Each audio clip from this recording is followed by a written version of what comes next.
Mesdames et messieurs, bonjour et bienvenue à cette autre édition de votre émission Autant le dire. Une victoire étriquée des Lions indomptables 1-0 devant le Burundi pour leur premier match des éliminatoires de la CAN 2023 en Côte d'Ivoire. Les Lions indomptables se sont imposés, mais la manière en moins. Ce qui a justifié le courroux du président de la Fédération camerounaise de football, Samuel Eto'o-Fils, dans le vestiaire immédiatement après cette rencontre. Cet événement est venu supplanter le match en lui-même. D'un côté, on persifle un management paternaliste et de l'autre côté, on sublime une piqûre de rappel qui vient montrer aux Lions indomptables que rien n'est acquis d'avance. Comment démêler les chevaux dans ces deux opinions décidément irréconciliables? Nous poserons cette question et d'autres à notre invité. Et justement, notre invité, c'est un ancien Lion indomptable, Bernard Tchoutan, c'est son nom. Il a été dans cette équipe nationale des Lions indomptables et également une belle carrière.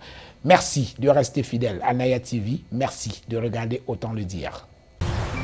Bernard Tchoutan, bonjour. Bonjour Jean-Bruno, merci de l'invitation. Merci, c'est moi qui vous remercie d'avoir accepté notre invitation. Vous êtes de passage au Cameroun. Ça fait 10 ans que vous n'étiez pas venu. Hein? Oui, 10 ans. Oui. Alors comment se sent-on quand on retrouve son pays 10 ans après?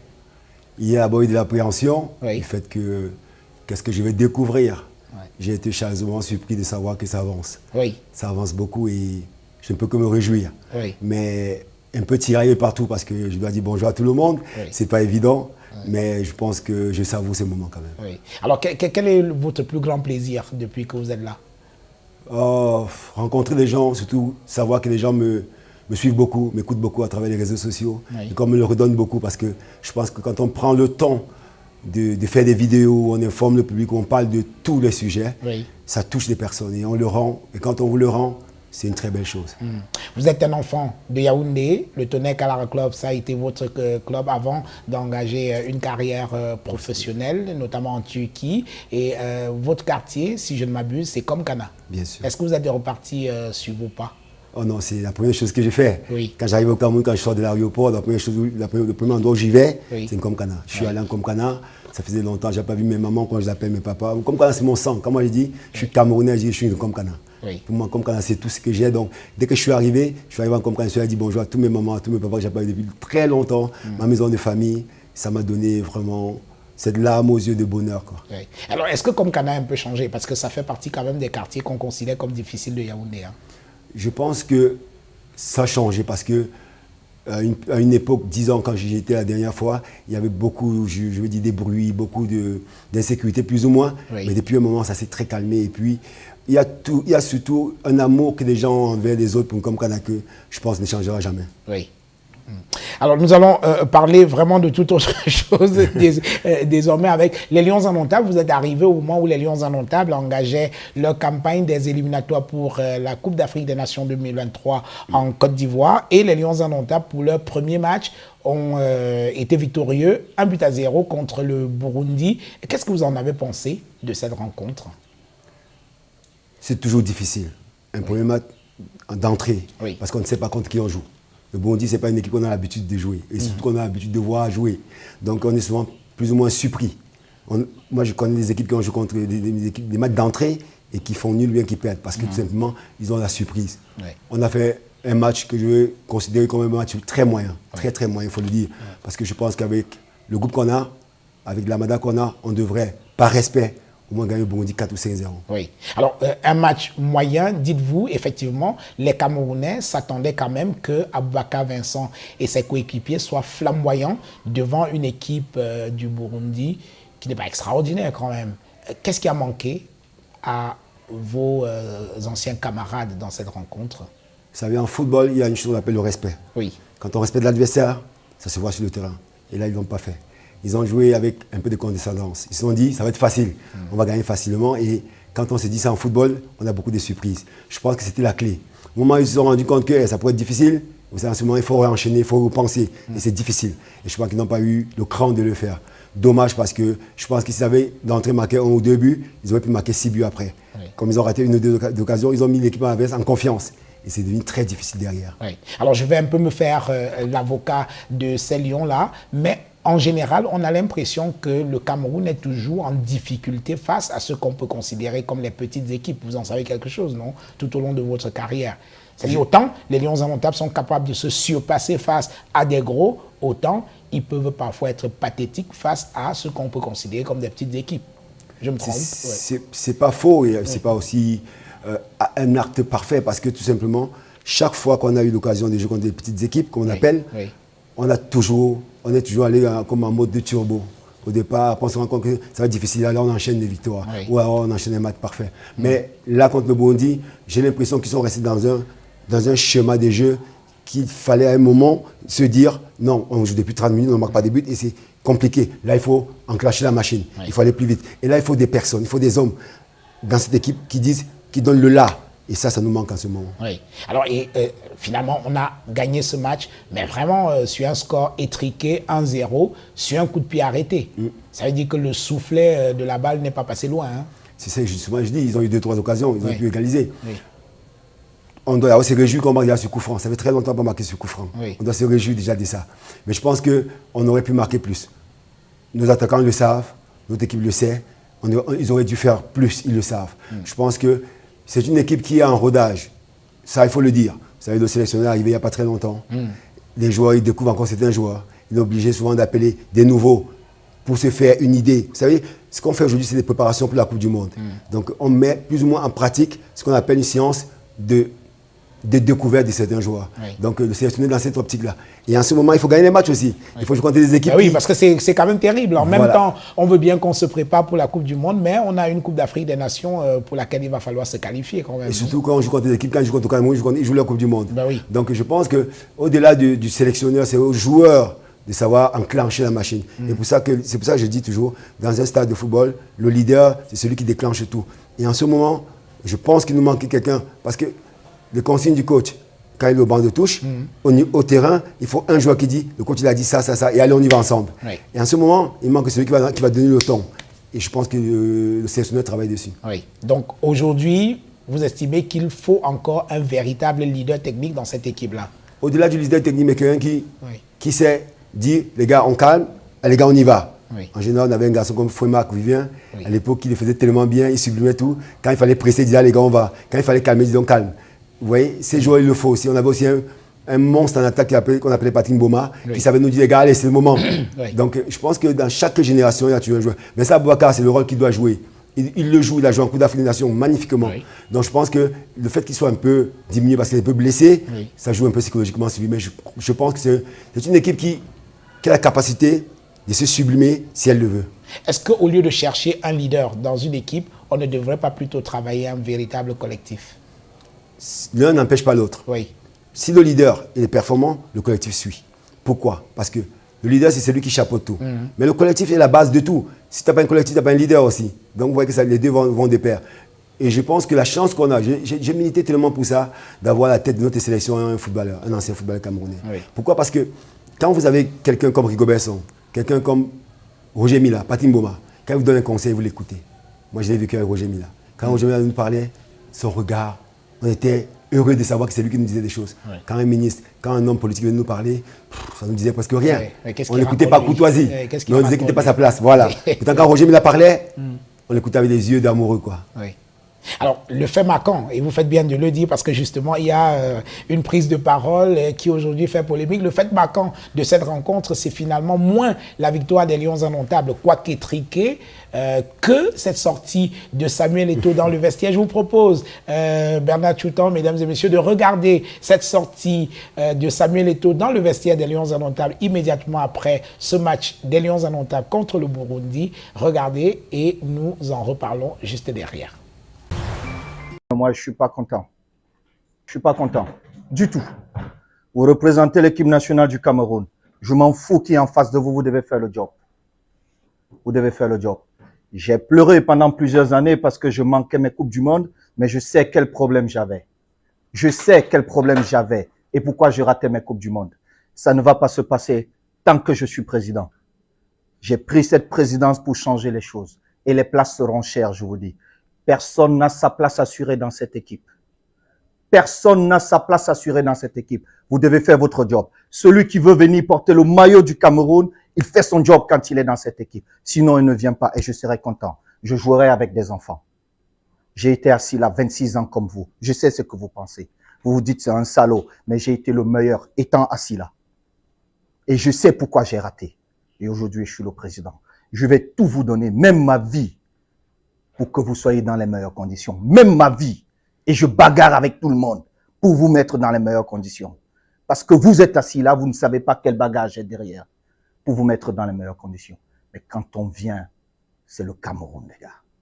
Le Cameroun, pour moi, il n'y a rien de plus beau. Il n'y a rien de plus beau. Je donnerai ma vie pour mon pays. Il n'y a rien de plus beau. J'ai une très grande estime de mon pays. Et je vais arriver là où je vais. Avec vous ou sans vous. Si vous voulez être dans ce voyage, vous devez vous bouger, les gars. Je vous dis. Parce que cette Coupe du Monde, ne soyez pas sûr que vous serez dans cette liste. Si c'est ce que j'ai vu aujourd'hui, vous ne serez pas dans cette liste. J'ai besoin de plus, les gars. J'ai besoin de beaucoup plus. Parce que moi, je rêve de gagner cette Coupe du Monde. Et tous les problèmes que j'ai connus comme joueur ne vont pas se répéter. Et mon premier choix, c'est d'avoir un groupe humainement bon. Parce que j'ai raté parce que je n'avais pas un groupe humainement bon. Mais j'avais des grands joueurs. Et de très très bons joueurs, les gars, croyez-moi. J'avais des équipes incroyables. Mais le groupe n'était pas humainement bon. Et mon premier défi, c'est que mon groupe soit heureux de vivre ensemble. Heureux de vivre ensemble. Dès que ce groupe sera heureux de vivre ensemble, on va gagner, les gars. Mais par contre, bougez-vous. Maintenant, moi, je m'en fous. Celui qui veut venir ici, c'est selon les règles de la Fédération camerounaise de football. Donc moi, aujourd'hui, et je connais un peu le football. Un peu, les gars. Un peu. Bernard Tutan, vous avez regardé, comme nous, cette vidéo qui est devenue virale, qui fait le tour du monde et suscite des commentaires les plus enflammés. Samuel Eto'o-Fils s'adressant à ses coéquipiers, enfin à ses joueurs, lui en tant que président de la Fédération camerounaise de football, le moins que l'on puisse dire, c'est qu'il n'était pas content. Hein. Je pense que... Et il a dit. Ça le mérite d'être clair. Soyons clairs aussi. Oui. Vous savez, moi, je fais partie de ces personnes qui pensent qu'au Cameroun, on adore beaucoup voir le périphérie des choses. On vous montre la lune, vous regardez le doigt. On vous parle de quelque chose qui est profond, vous regardez l'enveloppe, regardez ce qu'il y a à l'intérieur. Ce que Samuel dit, c'est quoi? Moi, je veux bien que les Camerounais réfléchissent un peu avec moi. Oui. Je vais donner 3 exemples. Qualification contre l'Algérie, difficile. Jusqu'aujourd'hui, les Algériens pleurent. Oui. Ils nous ont traités de tricheurs, Oui. ils nous ont traités de tout. Ils n'arrêtent pas de pleurer. Deuxième fait, Coupe d'Afrique des Nations n'a pas été parfaite. On aurait pu gagner, on n'a pas gagné à la maison. Ça met le doute dans la tête des autres personnes. Troisième fait, moi je veux que les Camerounais se souviennent très bien de ce moment. Coupe du Monde 2010, tout ce qui s'est vécu, tu étais, tu as écrit des magnifiques ouvrages dessus. Oui. Coupe du Monde 2010, le bordel qu'il y a eu, j'utilise bien le mot bordel. Oui. En amont, on le savait, mais on l'a mis en bas du tapis. Je vous promets, 6 mois avant la Coupe du Monde, on savait que ça devait être un bordel. Mais personne n'a pris la parole. Ni le président de la fédération à l'époque, ni l'entraîneur. Pour dire aux gars, les gars, écoutez, je sais qu'il y a ça, faites attention.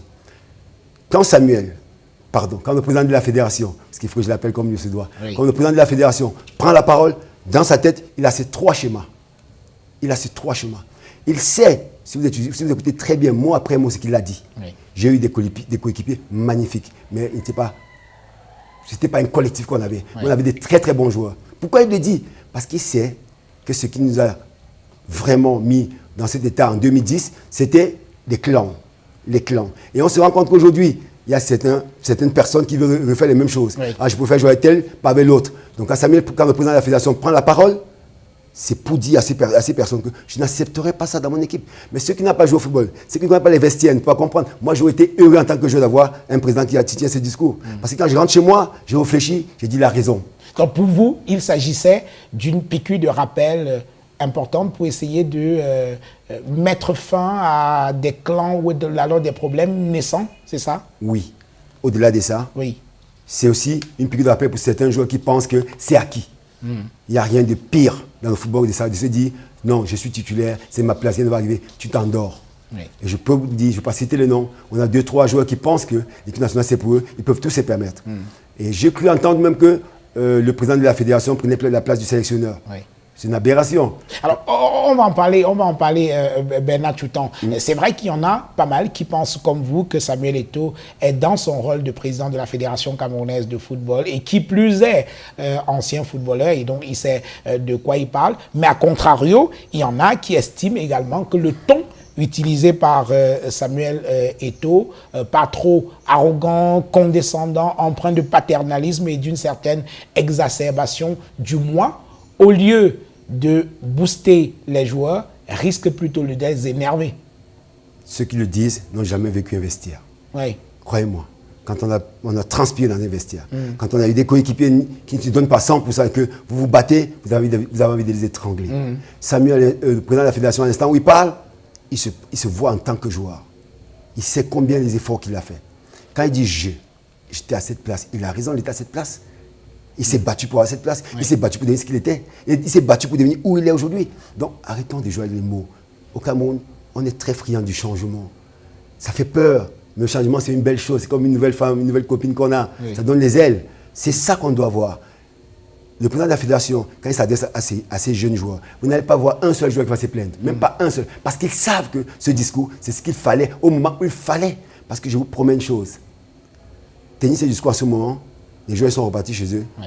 La prochaine rencontre, vous verrez qu'ils vont venir avec un esprit totalement différent. Oui. Celui des conquérants. Celui de « je ne suis pas sûr d'avoir ma place ». Ça, c'est très important. Quand tu n'es pas sûr d'avoir ta place, tu te bats pour avoir cette place. Et je peux vous dire, quand j'ai regardé le match contre le Burundi, j'avais l'impression que personne ne s'est battu pour sa place. Alors, sur le fond du discours de Samuel Eto'o, effectivement, il peut ne pas être d'accord avec la qualité du jeu, malgré la victoire. On peut être d'accord là-dessus. Mais sur la forme, sur la manière, vous n'y voyez aucun problème? Non, je ne trouve pas. Parce que c'est une polémique. C'est comme je disais, c'est le périphérique. Oui. C'est pas important. Le fond, on dit quoi?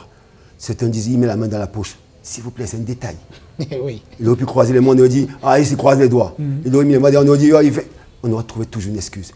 Je dis bien aux Camerounais, ce discours, garde-le. Il est d'anthologie. Dans 10 ans, vous allez me dire ce discours, les gens vont prendre ça pour exemple. Surtout les présidents des fédérations et les présidents des clubs. Parce que le footballeur, aujourd'hui, c'est un enfant gâté, excuse-moi de le dire. Oui. Moi, j'ai joué au football. Quand je jouais au football à mon époque... si ça vient de vous, c'est tant mieux, parce que vous êtes footballeur. Moi, je le dis. Tout le monde sait que moi, je suis quelqu'un qui dit ce qu'il pense. Oui. Ça, aucun doute là pour dessus. Je ne m'achandise pas ma parole, je dis toujours ce qu'il pense. Les footballeurs, aujourd'hui, certains, c'est vraiment des enfants gâtés. À une époque, on a joué au football, où on jetait les maillots par terre, il fallait prendre des maillots. Très peu de personnes avaient le courage de le prendre. Nous, on prenait. On allait sur le stade, on défendait les Lions plus que personne. On était prêt à donner, comme le président a dit, donner notre vie pour l'équipe nationale du Cameroun. Certains aujourd'hui ne le font pas. Et c'est pour ça que cette piqûre de rappel est tellement bienvenue que moi, j'ai dit au président, j'ai envoyé un message au président, président, merci beaucoup, c'est ce qu'il fallait. Oui. Alors, est-ce que le problème, finalement, de cette polémique qui continue de enfler, qu'on le veuille ou non, c'est sur la place publique, est-ce que finalement, le problème de cette affaire, ce n'est pas la publicité qui a été faite de cette vidéo, parce que c'est quand même tout ce qu'il y a de plus officiel. C'est le site internet de la Fédération camerounaise de football qui a diffusé cette vidéo-là, et beaucoup estiment que en le faisant, on a participé à désanctuariser un peu le vestiaire qui devait être quelque chose, un véritable sanctuaire. C'est marrant. Oui. Parce que pendant la Coupe d'Afrique des Nations, le même site a diffusé des vidéos où le président de la fédération motivait les joueurs. Oui. Tout le monde applaudissait. Oui. Ah, c'était parfait. C'est comme un enfant à qui tu donnes le chocolat tous les jours. Oui. Le jour où il fait une connerie, tu donnes une claque, il dit oh, pourquoi tu me donnes une claque? C'est la même chose, excusez-moi. Oui. Il a diffusé pendant la Coupe d'Afrique des Nations des vidéos où il disait rêvez, vous êtes les meilleurs. Tout le monde applaudissait. Et pourquoi quand il se comporte comme un enfant gâté, il ne doit pas les tirer les cheveux? Oui. C'est ça, le management. Le management, c'est prévoir. Oui. Et c'est ça que le président de la fédération il fait. Il prévoit, il ne veut pas que quelque chose arrive dans 6 mois. C'est ça qu'il fait. Et en même temps, il protège le sélectionneur. C'est aussi son rôle. Le sélectionneur, c'est comme un père d'enfant. Il protège. Et le président de la fédération, il est au-delà du père d'enfant. Oui. C'est lui qui le père fouettard. Il donne, mais parfois il fouette. C'est normal. Alors, vous parliez du sélectionneur tout à l'heure. Qu'auriez-vous fait si vous étiez à la place de Rigobert Song? Comment vous seriez-vous senti par rapport au discours de Samuel et la polémique qu'il y a aujourd'hui? Je peux vous dire une chose, c'est que je ne veux pas dire qu'il savait que le président allait le faire, oui. Mais il s'attendait à une chose pareille. Parce que lui, en tant que sélectionneur, il sait très bien que sa fonction l'empêche de faire ça. Parce qu'en tant que sélectionneur, qu'est-ce qu'il fait? Il doit maintenir son groupe. S'il parle comme ça aux joueurs, certains vont se sentir frustrés parce que c'est le sélectionneur. Mais par contre, quand c'est le président de la fédération qui parle, il n'a aucun engagement avec eux. Pourtant, le sélectionneur, c'est celui qui les appelle tous les jours dans la chambre, 1 contre 1, pour parler du football, pour parler des tactiques. Si maintenant tu parles comme ça à tes joueurs en tant que sélectionneur, ils le prennent mal. Mais quand c'est le président de la fédération qui parle, il trouve ça normal. Et en plus de ça, il protège le sélectionneur. Parce que, je dis bien, c'est une équipe, c'est un duo. Et le duo doit marcher comme ça. Oui. Alors, est-ce qu'il n'y a pas, à votre avis, ce que François Sengaku appelait à l'époque du conflit Biya-Ahidjo, il parlait de grignotage de position. Est-ce que l'attitude de Samuel Eto'o, ne peut pas être interprétée comme une forme de grignotage de position par rapport à Rigobert Song? Non, parce vous que ne percevez pas la chose comme ça. Parce que c'est défini. C'est défini les rôles. Je peux vous dire, je ne connais pas. Moi, j'ai la chance de les côtoyer les deux. Oui. Aujourd'hui, les couteaux encore les deux. Je ne me vante pas, mais je le dis, c'est vrai. Je n'ai jamais vu un duo qui fonctionne aussi bien. Je vais vous prendre un exemple qui est simple. Ça, je le dis, je ne sais pas ce qu'il veut que je le dise, mais je le dis. Le président de la fédération. Faites. Bon, hier, je lui parlais avec lui. Il était à Bafoussam hier. Il allait voir un match régional. Il a vu un joueur qui est tellement bon, un petit qui était tellement bon, 17 ans. Il m'a dit, grand frère, j'ai pris mon téléphone, j'ai appelé le sélectionneur, regarde ce joueur. C'est le rôle du président de la fédération. Il voit un joueur, il dit au sélectionneur, regardez, à la fin, c'est le sélectionneur qui va décider. Mais au moins, le président de la fédération, il joue son rôle. C'est comme ça que ça marche. Il faudrait que les Camerounais comprennent une chose, c'est qu'aujourd'hui, Samuel Eto'o, moi je ne le dis pas parce que j'ai la chance. Tout le monde sait que, je ne sais pas, tu étais mon meilleur ami. Oui. C'est mon petit frère. Quand je dis tout ce que je pense, quand je ne suis pas d'accord, je lui dis ça. Oui. Mais je peux vous dire, aujourd'hui, au Cameroun, on a peut-être l'homme qu'il fallait, qu'il faut et qu'il faudra demain à la place de la fédération. Vous avez commencé votre carrière, on vous a vu au Tonnerre Kalara de Yaoundé, ensuite vous avez eu une carrière professionnelle. Est-ce qu'on a déjà vu ça dans un club où un président vient tenir ce type de discours? C'est juste pour comprendre. Je vais vous dire une chose. Est-ce qu'on voit souvent ça dans les clubs? Je vais raconter une anecdote. J'adore les anecdotes parfois. Oui. Même si parfois elles sont blessantes. Oui. J'adore les anecdotes. Oui. Je veux bien. Je vous raconte l'histoire. Oui. Je ne sais pas si certaines personnes connaissent ce qu'on appelle Roger Mila. Oui. Roger Mila était directeur technique à l'époque. Roger Mila entrait dans nos vestiaires contre le Zimbabwe à Yaoundé. On faisait un mauvais match en premier mi-temps. Il nous a attrapé le col, un tiré comme ça. Il dit, qu'est-ce que tu fais? Il me pousse au mur. Et Kala, qu'est-ce que tu fais? Il pousse au mur. Il était prêt à nous frapper. Oui. Ça, c'est Roger Mila. C'était très martial. Si on avait filmé ça et mettre à l'extérieur, je suis sûr que les Camerounais tuaient Roger Mila. Oui. Pourtant, on avait besoin de ça, cette piqûre à ce moment-là. Quand on est sorti, la deuxième mi-temps qu'on a fait, c'était pas pareil. Oui. C'est ça. À une époque, il n'y a pas de caméras. Oui.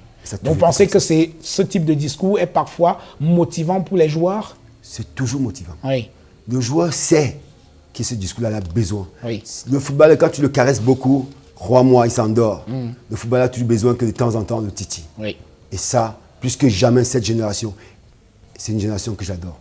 Ils savent, on les aime trop. On veut qu'ils donnent le meilleur d'eux-mêmes. Et pour ça, on est obligé de dire souvent les vérités. Oui. Alors, il faut aussi dire que Samuel Eto'o a placé quand même la barre assez haut. Il ne vise pas moins que le trophée de la prochaine Coupe du Monde au Qatar. Évidemment, quand on se fixe des objectifs aussi importants, parfois, on peut rudoyer ses collaborateurs pour atteindre les objectifs, c'est ça? Je dis, gouverner, c'est prévoir. Oui. La motivation, elle vient d'un rêve.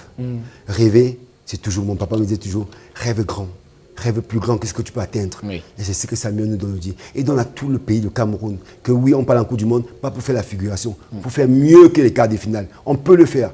Nos grands frères l'ont fait, pourquoi pas nous? Je vous donne les moyens de le faire. Et on voit comment ils travaillent pour donner les moyens à ces jeunes joueurs. Vous avez vu la Coupe d'Afrique des Nations? Oui. Vous n'avez pas entendu un joueur qui a pris des primes. Moi, j'ai joué 15 ans en équipe nationale du Cameroun. Et je ne me souviens pas d'un tournoi que j'ai joué sans problème. En 15 ans, j'ai connu tous les problèmes. Oui, les problèmes de primes, c'était pratiquement classique. Voilà. Oui. On a vu une Coupe d'Afrique des Nations sans problème. Même pas un jour. Ça veut dire quoi? Il prévoit. Et nous, les Camerounais, devons l'accompagner. Je peux dire à certaines personnes, moi, je le fais volontairement parce que je sais que c'est pour le bien du football camerounais. Et on a la chance d'avoir un président de la fédération. On doit se vanter. Moi, je dis aux gens, vantons-nous. Moi, en tant que footballeur, je me vante partout. Je passe et dis, président de la fédération, Samuel Eto'o, je suis heureux. Je le dis à qui veut l'entendre, parce que je sais que ce qu'il va faire, c'est pour le bien du football camerounais, surtout nos petits frères qui sont au Cameroun. Alors, dans la foulée de cette rencontre contre le Burundi, Samuel Eto'o a pris un acte nommant Patrick Mboma, ambassadeur des Lions Indomptables. Je pense que c'est ça le poste. Alors, c'est quoi, à votre avis, le job description de Patrick Mboma à cette fonction-là? Pour schématiser, Oui. on a Rigobertson, Oui. sélectionneur. Oui. On a Raymond Kala, manager. Oui. Nous savons que c'est deux personnes qui sont des hommes de terrain, mais qui ne communiquent pas. On se plaint souvent que le président est trop vestiaire, il parle beaucoup. Je pense qu'il va peut-être aussi laisser Mboma parler maintenant. En tant qu'ambassadeur, c'est aussi ça. C'est celui qui sait aller écouter les joueurs, aller écouter les sélectionneurs, et qui peut avoir un discours différent avec le président, qui a un regard, étant en tribune, étant un peu retiré, qui a un regard panorama. Il regarde un peu partout, il voit et il apporte. Il est le lien entre le football et le monde qui n'est pas football. Oui. Parce que vous savez, parfois, les footballeurs ils sont dans une bulle. Et il faut souvent les secouer. Et Patrick Mboma, c'est lui qui va permettre qu'ils reviennent sur terre. Parce que lui, il a vécu. Et il a toujours été un coéquipier fantastique. Oui. Donc moi, je me suis réjoui et je n'ai pas hésité de lui féliciter directement parce que je sais que c'est l'homme qu'il faut à la place qu'il faut. Alors, beaucoup voient en lui quelqu'un qui peut-être va permettre au Cameroun de récupérer une bonne partie de ses binationaux. On peut mettre également cette fonction à l'actif de Patrick Mboma. Certainement, parce Oui. qu'il connaît déjà, il a beaucoup vécu un objet, l'occasion lui en France pendant longtemps, on a souvent discuté à Paris, et je sais combien les binationaux tiennent à cœur à Patrick, et comment il a ce contact facile avec eux. Donc je pense que ça peut être aussi une option, mais je pense que l'option première de Patrick, c'est vraiment être le pont entre les joueurs, le président et la fédération, et tout ce qui peut être comme sponsoring et tout, parce que parfois le président ne peut pas être partout. Oui. Alors, et vous pensez que Patrick, il a le profil de l'emploi? Oh, plus que jamais. C'est pas moi, Bernard Toutan, Oui. qui a toujours œuvré pour que ce soit les anciens footballeurs qui soient à des places importantes ou bien des places de sportifs. C'est pas moi qui vais me plaindre aujourd'hui. Oui. Oh, surtout pas. Moi, j'ai toujours dit, chaque fois qu'un footballeur dans un poste qui concerne le footballeur, je suis l'homme le plus content. Oui. Je vous propose, Bernard Toutan, de prendre une petite pause et nous revenons dans quelques secondes pour la suite de cette émission.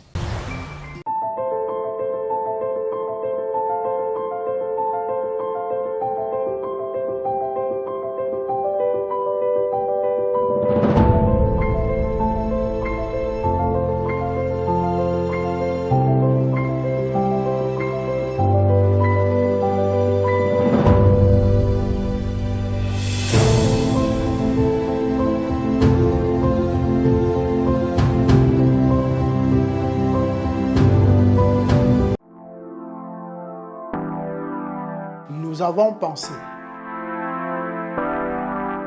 Pour mieux répondre à vos attentes, nous avons rehaussé le standing.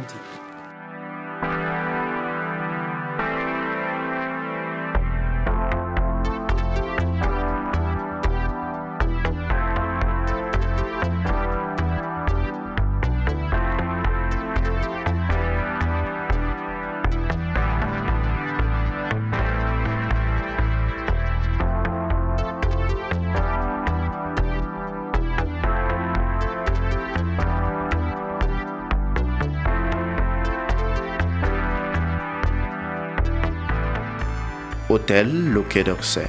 Better than what you imagine. Voilà, mesdames et messieurs, retour dans cette émission, dans votre émission, autant le dire. Mon invité aujourd'hui est Bernard Toutan, international camerounais, qui aujourd'hui a pris sa retraite et nous profitons de son retour au Cameroun pour l'avoir en interview. Je le disais tout à l'heure, vous revenez au Cameroun après 10 ans. Pourquoi vous avez mis autant de temps à revenir dans votre pays? Qu'est-ce qui vous chassait ici? Non, rien me chassait justement, rien me chassait. Ouais, c'est Mais rassurant. il y a eu deux événements pour moi qui m'ont marqué depuis très longtemps. J'ai perdu ma maman en 2001, 2002. Oui, J'ai toujours eu du mal à faire le deuil. oui. Donc, chaque fois que je vais au Cameroun, j'ai toujours cette image et puis c'est difficile. Croyez-moi, c'est difficile.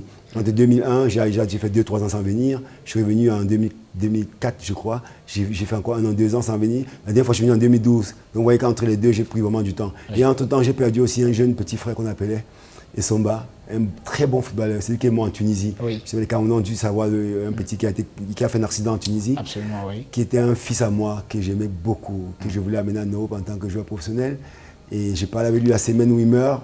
Et je lui dis, attends quelques mois, attends-moi un mois, et puis le temps que je mette tout sur pied, et on t'amène en Turquie. Et il y a quelqu'un d'autre qui trouve une opportunité pour lui en Tunisie. Il va en Tunisie, il fait 2-3 séances d'entraînement, c'est parfait, il doit signer son contrat. En rentrant à l'hôtel, il s'est fait cogner par une voiture, il meurt. Ça m'a traumatisé. Oui. J'ai eu du mal à revenir. Je suis rentré, je ne suis pas encore allé voir sa tombe. Ça dit à quel point c'est pas facile. Même ses parents, je n'ai pas encore rencontré. Mais bon, j'y arriverai. Oui. Donc, c'est ce qui fait que ça m'a mené à prendre un peu du recul. Et aussi quelques petits problèmes de bois en France que tout le monde connaît, qui n'ont pas aussi facilité les choses. Mais Dieu merci, je suis là. Et je pense que j'ai été absent 10 ans physiquement. Oui. Mais j'ai fait beaucoup de choses en 10 ans, surtout sur les réseaux sociaux. Oui. Et c'est pour ça que je suis étonné, franchement, parce que je sais qu'au Cameroun, on a des problèmes de connexion et tout, mais je suis étonné que dans la rue, quand je marche, un jeune m'attend et me dit « Ah, j'ai regardé ta vidéo, cette vidéo qui parlait de ça, de ça, de ça. Merci beaucoup pour ce que tu fais. Ça prouve que ce n'était pas en vain. Alors, vous avez arrêté votre carrière, ça fait longtemps. Aujourd'hui, vous avez, je peux me permettre de le dire, vous êtes né en 1976, vous avez 45 ans. Voilà, et vous êtes retraité depuis pratiquement 10 ans déjà. Oui. Alors c'est quand même incroyable, à 45 ans, vous êtes déjà à 10 ans de retraite. Comment fait-on un footballeur comme vous lorsqu'on a pris sa retraite? Je pense que le sport, c'est quand même le seul métier au monde où on peut être retraité aussi jeune, quoi. Ouais. Oui, c'est jamais évident. Oui. Moi, je connais des gens qui ne pourraient pas la retraite, footballeur. Il ne peut pas s'arrêter 2 ans avant. Je vais en retraite, il pleure. Il n'est pas prêt du tout. Oui. On n'est jamais prêt. Oui. Moi, j'ai eu la chance et la malchance. Parce que j'ai arrêté pour ma retraite, 1 an après, j'ai divorcé. Oui. Donc, c'était encore là, tout un bordel autour. Oui. Mais Dieu merci, je suis toujours resté dans le sport. Je suis toujours resté dans le sport. Le divorce, c'est souvent terrible pour beaucoup de footballeurs. Hein, oui. Beaucoup de ma génération. Parce que moi, c'est pour ça que je donne, aujourd'hui, en tant que conseiller sportif, je dis souvent à des jeunes frères, ne vous précipitez pas. Nous, on est une génération, on nous a dit... Ne pas se précipiter à faire quoi? À prendre une femme. À prendre une femme. Oui. Nous, on est une génération, on nous a dit, avant d'aller à Noble, il faut que vous mariez. Oui. Donc, nous, on s'est marié avec la copine du quartier qu'on connaissait, avec la copine qu'on avait. Oui. On disait, bon, il faut qu'on se marie parce qu'il faut qu'on ait un groupe. On s'est marié avec une femme qu'on ne connaît pas très bien. Je ne vais pas dire que tout le monde a divorcé. Sur 10 cas, 7 ont divorcé quand même. Ça veut dire ce que ça veut dire. Donc, la nouvelle génération, nous, on dit à la nouvelle génération, en tant que conseiller, prenez le temps. Si vous disent là-bas, il faut vous marier, vous dites non, non, non, je peux m'occuper. J'ai tout ce qu'il faut à la maison. Parce qu'on dit ça aux Africains, on ne dit pas ça aux autres. Donc, moi, je dis aux jeunes, prenez votre temps. Prenez le temps d'abord de faire une petite carrière. Après, vous prenez une copine, vous apprenez le temps de connaître cette femme, et après, vous faites votre épouse. Donc, ça permet d'avoir pas ce que nous, ma génération a eu. Parce que quand on prend ma génération, je prends la génération entre ceux qui sont entrés en équipe nationale du Cameroun, 93-94 jusqu'en 2004-2006, je pense que sur 10, 7 ou 8 ont divorcé. Ça veut tout dire. Ça veut dire qu'on ne connaissait pas vraiment le mariage, on ne connaissait vraiment pas ce que c'était. Et à la fin de ta carrière, quand tu arrêtes la carrière, parce que quand tu es en activité, qu'est-ce qui se passe? Tu vas à l'entraînement, la femme à la maison, tu viens faire la cuisine, tout se passe bien, tu voyages 2-3 jours, tout se passe bien. Tu n'as pas le temps vraiment de connaître avec qui tu vis. Et quand tu arrêtes ta carrière... Donc c'est à la retraite que vous vivez véritablement la vie de couple. Voilà, tu restes à la maison, et que tu vois ta femme, elle sort tous les jours, tu restes à la maison, tu te dis mais c'est pas possible, qu'est-ce que je fais à la maison? Et tu commences à te déprimer. Et beaucoup de gens n'arrivent pas à tenir. Donc comme moi, ça arrive à beaucoup. Donc c'est pas évident du tout. Donc moi j'ai dit, c'est notre conseil qu'on donne aux jeunes, prenez votre temps. Oui. Alors beaucoup de footballeurs, d'anciens footballeurs, se lancent par exemple dans une carrière d'entraîneur. J'ai l'impression que c'est pas votre cas. Non, je pense que entraîneur, il faut être patient. Oui. Je pense que j'ai pas assez de patience. C'est pas une qualité chez vous. Non, j'ai pas assez de patience. Oui. Je connais des gens que j'appelle souvent les sanguinaires. Oui. Je prends le cas de mon grand frère et notre papa Roger Mila. Oui. C'est pas donc un entraîneur, tout le monde connaît. Il n'aurait pas Voilà, il n'a pas de patience. Disons la vérité. Il va frapper les joueurs tous les jours parce que lui, il aime quand c'est bien fait. Oui. Donc, pour être un entraîneur, il faut avoir de la patience. Il y a un garçon que je connais qui fait un travail magnifique actuellement, Joël Palais, qui est en France, qui fait un très bon travail. Il est minutieux, il prend le temps, il fait des choses. Et je suis content parce que notre génération, beaucoup ont fait ce qu'on appelle les formations. Beaucoup ont passé des diplômes. Et c'est une très bonne chose parce que pour le football camerounais, c'est excellent. excellents. Quand vous prenez Son, Kala, Boma, tous ces gens, ils ont les diplômes d'entraîneur. Et c'est une bonne chose. Et tout le monde n'est pas entraîneur. Donc moi, je choisis d'être conseiller sportif et manager. Donc demain, quand j'ai un bon joueur, je vais voir Patrick Boma qui est entraîneur, ou bien je vais parler qui est entraîneur, et on fait le business. Donc c'est aussi ça, c'était ça ma vision. Faire différemment, tout en restant dans le foot. Oui. Est-ce que ça marche pour vous? Pas tout le temps, mais ça marche. Parce que, vous savez, on peut faire un joueur, 6 ans on ne fait pas, on fait un autre joueur, parce que c'est un monde des requins aujourd'hui, il y a trop. Et puis ça a changé. C'est pas comme à l'époque. À mon époque, les agents étaient les patrons. Oui. Aujourd'hui, la plupart des joueurs n'ont pas d'agents, mais ils ont des conseils, ils ont des avocats. Et c'est des avocats qui gèrent tout. Et c'est dommage. Oui. Oui. Alors aujourd'hui, quand vous regardez votre carrière avec les Lions Indomptables, qu'est-ce que vous gardez comme le plus beau souvenir de votre carrière d'international camerounais avec les Lions Indomptables? Coupe d'Afrique des Nations 2000 au Nigeria. Oui.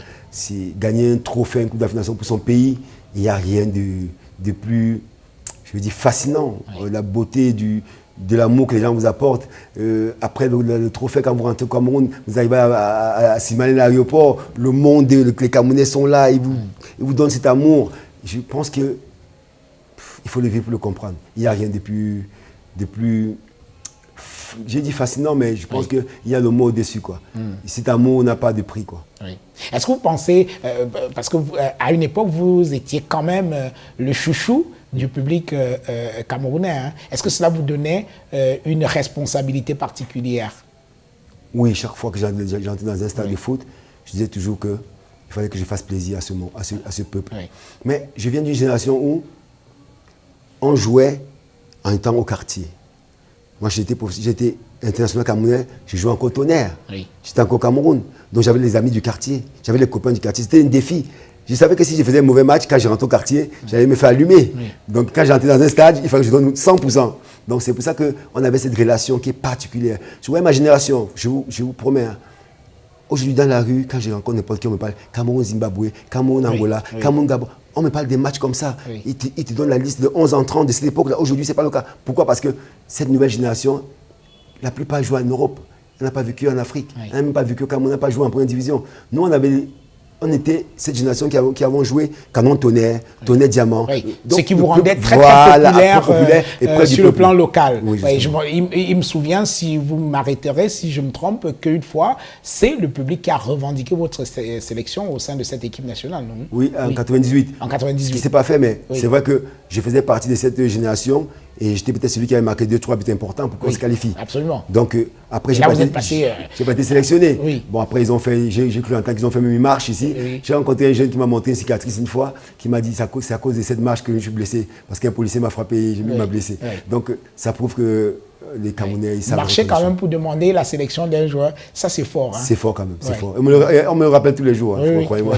Oui. Ça fait partie quand même de quelques événements qui ont marqué aujourd'hui l'histoire du football camerounais. Alors, ancien joueur du Tonnerre de Yaoundé, est-ce que vous avez les nouvelles de votre ancien club? Oui, je prends à travers un groupe, on est un groupe Facebook, des supporters du Tonnerre Yaoundé, anciens footballeurs, il y en a beaucoup. Oui. Et on échange tout le temps. Comme je suis là, c'est pas terrible 7 ans là-bas. Non, comme je suis là, je vais essayer de jouer mon rôle, celui de rassembler. C'est pas évident. Vous savez, c'est au-delà du sport. Comment peut-on expliquer comme ça, un club, un vieux club comme le Tonnerre de Yaoundé aujourd'hui qui rase les murs, je ne sais même pas s'il y a un siège au Tonnerre de Yaoundé, c'est quand même terrible. Qu'est-ce qui n'a pas marché? Je pense qu'au-delà du Tonnerre, avec toute cette constellation de joueurs qui est passée par là, et qu'aujourd'hui, il n'y a rien qui rappelle le Tonnerre de Yaoundé. C'est quoi le problème? Au-delà du Tonnerre, c'est le problème de beaucoup de clubs camerounais. Absolument, oui. Canon de Yaoundé, Union des Douala, les équipes mythiques, Dynamo. Absolument. Toutes ces équipes, Racine et Bafoussam, un problème, c'est qu'au Cameroun, on n'a jamais compris. C'est pour ça que je dis, plus que jamais, on doit embrasser le président de la fédération. Parce que c'est ce qu'il est en train de faire. Il est en train de nous dire, on peut faire des choses, mais il faut vouloir et pouvoir. C'est incompréhensible qu'une équipe comme Tonnerre, qui a vendu tant de joueurs en Europe, tant de joueurs, et qui prenait toujours, pendant des années, 15% chaque transfert. Si on prend le cas de Rigobert Song, qui a peut-être fait 4-5 équipes, imaginez 15% chaque transfert, l'agent qui gagnait Tonnerre. Donc c'était un manque de volonté. À l'époque, jusqu'à aujourd'hui, les présidents des clubs ont un manque de volonté. Parfois, je dis souvent, je les appelle souvent des énergumens. Et quelqu'un m'a dit un jour, mais pendant tout le temps, vous allez fort. Vous appelez les présidents des clubs énergumens. J'ai dit, je suis gentil. Oui. Je peux aller plus loin encore. Parce qu'on n'arrive pas à comprendre. Je parle souvent, le Tchad à côté. Oui. Vous allez à Dolisie, au Congo. On paye les joueurs 3 000 $, 4 000 $, 5 000 $. Tout puissant Mazé me paye les joueurs 15 000 $. Il ne faut pas me dire qu'au Cameroun, pas payer un joueur à 100 000 francs CFA. En même temps, on a perdu une génération de présidents de clubs qui venaient dans cette affaire pas pour essayer de se faire un petit matelas financier. On a des gentils fonctionnaires aujourd'hui qui sont présidents de clubs. Je n'ai rien contre des fonctionnaires, mais qui gagnent à peine bien leur propre vie à eux, mais qui viennent diriger un club. C'est pas possible. Une aberration. Oui. Tu peux pas vouloir diriger un club où il faut mettre de l'argent quand tu n'as pas de l'argent. Oui. Sans- Donc, on a Soit en perdu vérité. l'époque des présidents mythiques, Zundia. Ongwanzi, Zundiak, Général Zouklo, voilà, le général Semengue, qui gens- venaient quand même dans cette les gens histoire qui- avec beaucoup de passion, non? C'était des passionnés. Oui. Moi, je me rappelle, Général Semengue, il vendait la maison pour venir payer les joueurs de tonnerre. Il vendait Oui. sa maison à lui. Oui. C'est parce qu'il était tellement passionné. Il aimait le football. Et ils ont eu, à cette époque, autour d'eux, pas des stratèges. Il n'y avait pas des managers des clubs. Il y avait président, entraîneur. Oui. Il n'y a pas de manager. Aujourd'hui, ce que le président de la fédération demande à tous les présidents des clubs, prenez un ancien footballeur, mettez-le comme manager du club, il va aller vous chercher les sponsors. Vous n'avez pas besoin de mettre l'argent, parce que les sponsors peuvent vous construire un centre. Le sponsor peut vous construire un siège. Donc, c'est juste une question de volonté. Et les présidents des clubs ne veulent pas. La preuve, prenons un exemple qui est aberrant, encore une fois de plus. Oui. Le Chan, il y a 2 ans, je crois il y a 2 ans, 2, 3, 4 ans, on a joué le Chan au Cameroun. Nos petits frères ont fait quelque chose d'énorme. Après 1 an sans championnat, ils ont fait un magnifique tournoi du Chan ici. Tout le monde a applaudi. Mais qu'est-ce qui s'est passé 4 semaines plus tard, les présidents du club se sont réunis entre eux et ont estimé que le salaire minimum de 100 000 francs CFA, c'était trop, mais qu'il fallait payer les joueurs au SMIC. La polémique qui s'est fait. Oui. Donc, c'est pour vous dire à quel point ces gens sont inconscients. Oui. Mais après, aujourd'hui, le football a évolué. L'époque où un individu portait sur lui tout seul un club, mettait ses propres moyens dans le club, aujourd'hui, c'est terminé. Donc, il vaut mieux structurer les équipes en véritable entreprise avec des actionnaires et tout. Mais pour cela, il faudrait qu'il y ait une structure, une lisibilité dans les comptes, ainsi de suite. C'est pour ça que je dis encore une fois de plus, La professionnalisation. je reviens encore à lui, Samuel Eto'o, président de la fédération. Il nous le prouve tous les jours. Regardez les contrats qu'il a fait en 6 mois. Orange, MTN et encore plusieurs contrats. Comment il fait? Il négocie, il va chercher les sponsors. Il vous dit en tant que président de club, si vous ne pouvez pas venir vers moi, je vais vous aider. Ça vous coûte quoi? Au Cameroun, on est souvent trop gonflé. Je le dis avec tout le respect que j'ai pour eux. Oh, Samuel Eto'o, c'est un jeune, il a joué au football, c'est un petit frère, pourquoi je vais aller vers lui? Mais non, moi je sais poser mon sac où je prends. Oui. Si je suis président du club, je n'ai pas moyen d'avoir un sponsor et que le président de la fédération peut me permettre d'avoir un sponsor, je vais voir le président du club, le président de la fédération et je dis que je n'ai pas de moyens, il va m'aider. Et en ce moment, moi je serai un grand président parce que j'aurais mis de l'argent pour aider mes joueurs. Moi, je serai un salarié. Donc je n'arrive pas à comprendre comment les présidents du club ne réalisent pas à quel point ils ont la chance de l'avoir. En même temps, vous avez joué à une époque où on allait encore au stade. Je pense qu'à votre époque, on pouvait encore avoir 15 000 ou 20 000 spectateurs dans les stades. Mais pourquoi? Mais aujourd'hui, quand on fait 5 000, on crie qu'il y a du monde au Mais stade. pourquoi? C'est incroyable, Pourquoi? c'est une dégringolade. Pourquoi on faisait 15 000, 20 000? Parce qu'il y avait cet amour du football entre président et joueur, entre joueur et entraîneur, entre entraîneur et public. Donc quand ils venaient au stade, ils venaient voir du spectacle. Il y avait du spectacle. Oui. Aujourd'hui, redonnons du spectacle aux gens, ils vont revenir. Ils commencent à 5 000, bientôt ils seront 10 000. L'année prochaine, ça va être pareil. Oui. L'année prochaine, ça serait vraiment structuré. Les équipes qui sont en première division seront les meilleures et auront les moyens de payer les joueurs. Et le public reviendra. Parlons encore en un mot de votre carrière. Donc, quand vous êtes parti du Tounek à la club de Yaoundé, ça a été pour la Turquie. 4 saisons en Turquie. Alors, quel est le souvenir que vous gardez de votre passage en Turquie? Je dis et je répète encore, l'amour des gens. Je suis quelqu'un qui est très attaché au symbole.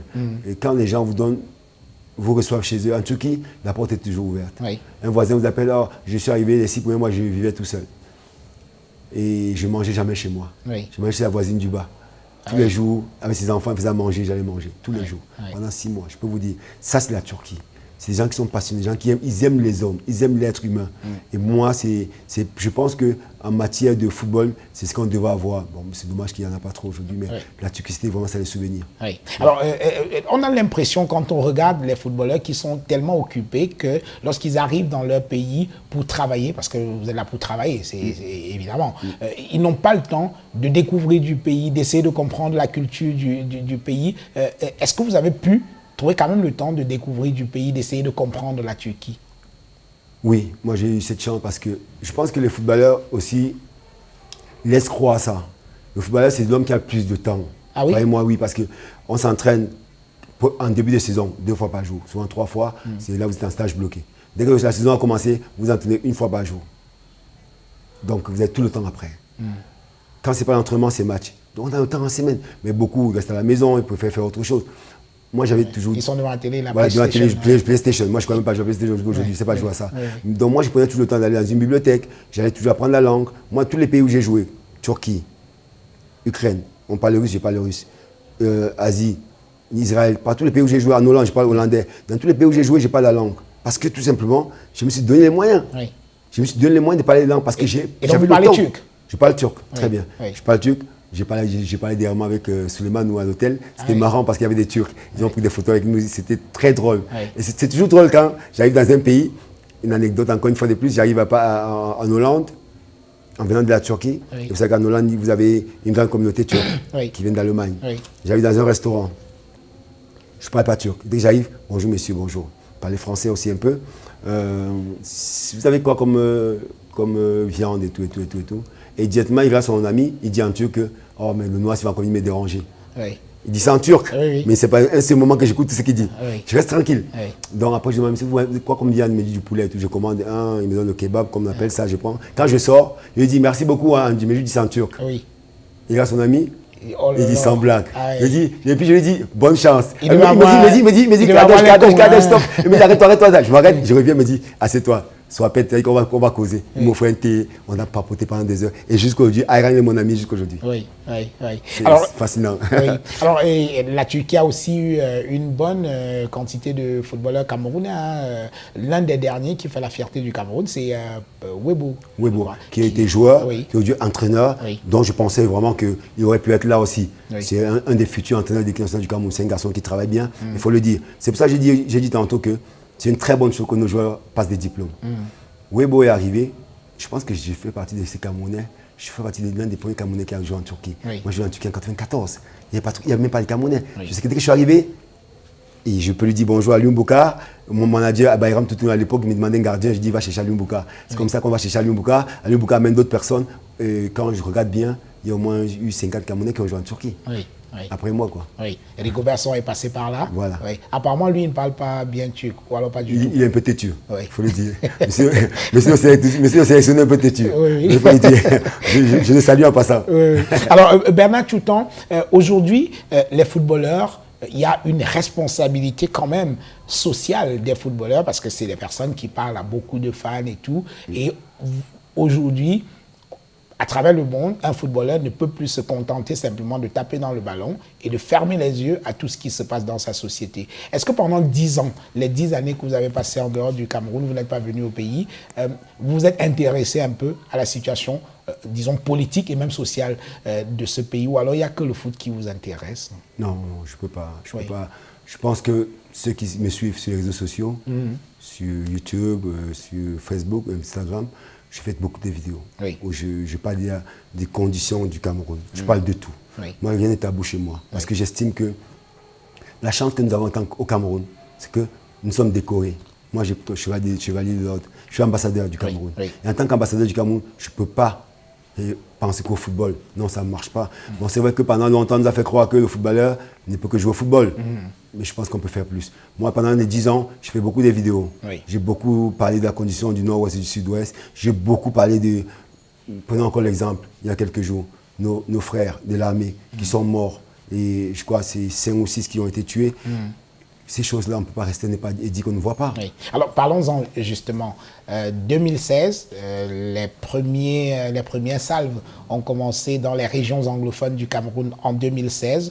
La guerre jusqu'à aujourd'hui n'est pas terminée. Le conflit, il demeure et il s'accentue encore chaque jour. Il y a des soldats qui sont morts il y a quelques jours. Il y a également des civils qui ont été tués, des combattants sécessionnistes qui ont également été tués. C'est un véritable drame. Qu'est-ce que vous en pensez, vous? Je ne peux pas rester... Personne ne peut rester sensible à ça. Personne. Oui. Je pense qu'il n'y a pas un seul Camerounais qui se dit « Oh, la guerre, ça va, ça va ». Il n'y a pas un seul. Même ceux qui sont au pouvoir, que je pense doit être aussi difficile pour eux. Parce que je ne suis pas sûr qu'un être humain peut voir les autres mourir et se réjouir. Je ne pense pas. Je pense qu'ils essaient de travailler, ils essaient de faire ce qu'ils peuvent. J'ai fait des vidéos où j'ai attaqué sur chaque point, chaque chose. J'ai dit des choses même souvent qui ont été mal prises, qui ont été mal comprises, qui ont amené souvent les gens à m'appeler pour me dire, pour me poser cette question. Mais j'ai toujours dit une chose, c'est que, en tant qu'ambassadeur, mon devoir, ce n'est pas d'être d'un camp, mais c'est plutôt de rassembler. Oui. Je vous prends un cas. Je suis allé une ou deux fois dans des marches en France. Ça a fait des polémiques au Cameroun, j'ai des gens qui m'ont appelé. Mais pourquoi j'allais dans ces marches? Parce qu'ils sont nos frères camerounais. En tant qu'ambassadeur, si je me dois de les écouter, donc je vais où ils sont. Qu'est-ce qu'il y a? Ils me posent des questions. Est-ce que le fait qu'on vous ait critiqué d'avoir participé à certaines marches de l'opposition, notamment en France, cela vous a amené à regretter ce que vous avez fait? Non, parce que, vous savez, j'ai lu un livre que j'adore. Je vais appeler les Camerounais à le lire. Oui. C'est un livre de Desmond Tutu qui parle de la réconciliation en Afrique du Sud. Comment c'était dur. Moi, j'ai eu cette chance de lire ce livre. Et j'anticipe toujours les choses. Moi, quand je vais dans cette marche, j'anticipe. Parce que je sais que demain, on va se réconcilier. Et qui va aller tendre la main si ce n'est pas Bernard Toutan qui est venu le voir? Moi, c'est comme ça que je réfléchis. Autant je suis allé les voir, autant j'ai vu ce qu'on appelle les patriotes. Marie-Claude et certains à Paris qui sont des patriotes. J'ai rencontré, j'ai discuté avec eux. La question que je leur ai posée, c'est pourquoi? Ils me disent, ceux qui marchent, qui se revendiquent, non, parce qu'on en a marre de ça, ça, ça, ça. Et chaque fois que j'ai eu l'occasion, j'ai vu l'ambassadeur, je lui ai dit, j'étais là-bas, j'ai vu vos enfants, il dit ça, il dit ça, il dit ça, ouvrez la porte. Mais finalement, est-ce que vous n'êtes pas dans une épreuve de funambulisme parce que finalement, on ne sait pas comment est-ce que vous vous positionnez à titre personnel. Est-ce que vous trouvez que le combat de ceux qui marchent, notamment ceux de l'opposition, il est juste et il est normal et vous êtes avec eux, ou alors vous pensez qu'il n'est pas normal, vous êtes plutôt du côté des patriotes, ou alors vous essayez de surfer au milieu, là, vous dansez un peu comme ça, là, ça... Ma position à moi, je le dis encore une fois, puis en tant qu'ambassadeur, ne me permet pas d'être d'un camp de l'autre. Je le dis sincèrement, ça ne me permet pas, parce que ça serait logique. Pourquoi? Parce qu'en tant qu'ambassadeur, je suis un homme qui rassemble. Pourquoi je dois aller d'un côté à l'autre? Mais j'ai pris du plaisir à les écouter, marcher. C'est qu'ils revendiquent, je revendique aussi certaines choses. J'ai pris du plaisir aussi à aller voir les patriotes, parce que ce qu'ils disent, c'est aussi vrai. Quand ils disent que le président de la République incarne les institutions, il faut le respecter. Moi, je le pense. Et quand les autres disent qu'on a le droit à la liberté, je le pense aussi. Donc, vous voyez, ce n'est pas facile de faire ça. Mais je pense qu'on se doit de dire à tous les deux la vérité. Moi, je dis aux autres, ceux qui vont marcher, quand je vais avec eux, je dis, c'est bien beau, vous revendiquez, vous faites ça, mais ouvrez la porte aussi au dialogue. Allez voir l'ambassadeur, expliquez à l'ambassadeur ce que vous faites. Quand je vais voir les autres, je dis, écoutez, c'est bien beau ce que vous dites, mais dites aussi aux autres que ces enfants, ils revendiquent ça, au Cameroun, ça ne marche pas. Donc, c'est ça aussi mon rôle en tant qu'ambassadeur. Je ne peux pas d'un clan. Mais ça n'empêche que certains footballeurs sont d'un clan. Ils ont pris un parti quelque part. Mais c'est le droit. Et ça, je respecte, et je suis même d'accord avec ça. C'est ça. Je dis souvent aux gens, notre problème au Cameroun, c'est qu'on n'est pas politisé. On ne connaît pas la politique au Cameroun. Et c'est dommage. Parce que j'aurais aimé, comme quand vous allez au Sénégal, vous voyez comment, on appelle ça le Parlement, où il y a des arbres, ils sont assis en bas et ils parlent politique à des enfants. Des grands parlent de politique à des enfants. Ils apprennent. Moi, j'aimerais qu'au Cameroun fasse ça à nos petits frères. Quand on dit à nos frères que je peux être de l'opposition, je peux être contre le gouvernement, mais sans autant manquer de respect au gouvernement, parce que c'est le gouvernement qui est là. Je peux être dans le gouvernement et je suis contre l'opposition sans manquer de respect à l'opposition. Parce que c'est ça. Moi, j'ai toujours dit, et je le répète encore, un pays se doit d'apprendre à ses enfants à être libres. Parce que c'est vraiment ce qu'on appelle la richesse d'un homme, c'est la liberté. Moi, ma liberté n'a pas de prix. Ma liberté n'a pas de prix. Je peux le dire au Cameroun, je peux le dire en France, ma liberté n'a pas de prix. Mais le dire, ce n'est pas que je dois manquer de respect à ceux qui me gouvernent. Parce que ma liberté s'arrête au niveau où ceux qui me gouvernent, la liberté commence. Donc c'est ça aussi, savoir faire comprendre aux gens qu'on peut être d'accord. Vous savez que Certains m'ont envoyé des messages quand j'ai fait une vidéo pour soutenir Samuel Eto'o à l'époque, quand il voulait se présenter. Il m'a dit oui, comment tu peux soutenir Samuel Eto'o parce qu'il a appelé à voter, De grâce. Oui, il avait appelé à voter pour le président. Le président a plus. Oui. De grâce, ne mélangeons pas tout. Ne mélangeons pas tout. Il a le droit de le faire en tant qu'individu, il a le droit de le faire en tant que Camerounais, et j'ai le droit de le soutenir en tant que candidat à président de la fédération, parce que je sais ce qu'il va faire comme travail. Donc on ne mélange pas tout. Mais je le dis encore une fois de plus, on doit mener des combats qui sont justes. Alors, il y a très peu de footballeurs, justement, qui ont le courage de prendre la parole dans l'espace public pour s'exprimer sur la situation politique du Cameroun. Alors, après, la couleur de leurs opinions ne nous intéresse pas, mais de le dire parce que c'est quand même des gens qui représentent une bonne partie de la société. Est-ce que vous le regrettez qu'il n'y ait pas assez de footballeurs pour prendre la parole, pour donner leur avis sur la marche des affaires dans ce pays? J'ai souvent appelé quand j'ai fait mes vidéos. Oui. J'ai fait une vidéo, je crois que c'était sur Garbo. Garbou, oui. Ouais. Garbou, Où quand j'ai il y a eu appelé- le massacre de voilà, Garbou. Oui. où j'ai appelé mes frères à s'indigner. Oui. Mais quand on dit indignons-nous, ce n'est pas s'indigner contre le gouvernement. Indignons-nous, c'est faire comprendre que nos petits frères qui sont morts, nos mères, ça blesse, c'est blessant.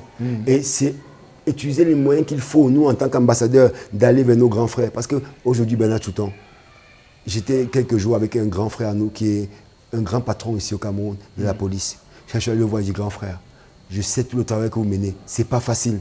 Mais notre rôle à nous, c'est de vous dire que voilà, peut-être qu'on peut encore faire mieux, peut-être qu'on peut encore parce que on prend le nord-ouest et le sud-ouest. Oui. Moi, j'ai joué avec beaucoup de garçons anglophones avec qui j'ai parlé au téléphone. Ils sont tristes parce qu'ils ont perdu un proche.